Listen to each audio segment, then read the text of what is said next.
Bismillahirrahmanirrahim.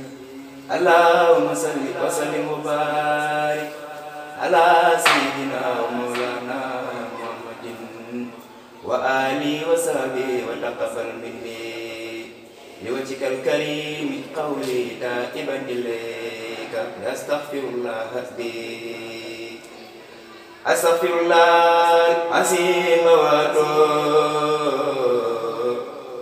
ilayhi min zawahirin wa min quyub astaghfirullah azim wa ilayhi min zawahirin wa min quyub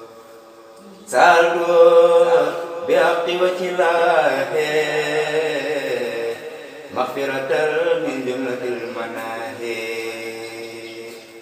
tubtulu min jumlatil saghairi mal kabairi wa min damairi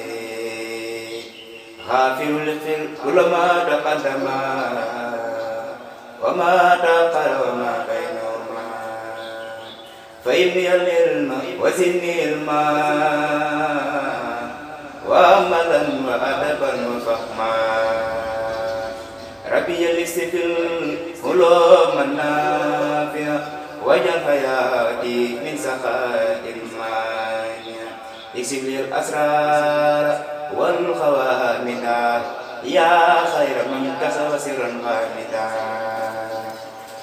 lima jami' ma tafarraqa lada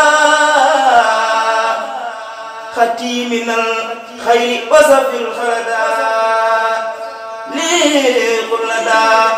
tabakkul sama ya rabbi bikun wal taziman qalamiya habli ya akramu fit tilawa khairan kaseeran minka wal halawa barik ya allahumma fi ayati wajal fuadi wa tanal ayati habli ya kauni bizal kulli man yatub wa li sawaira al marfuyub habli ya kauni bisra kulli man yasru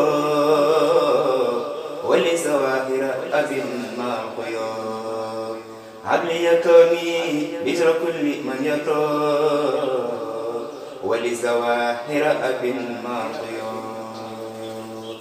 qabulan akun bi tahiran min az-zunubi wal masi wal afasi hatta adkhulul jannata allati wa'ida al-muttaqun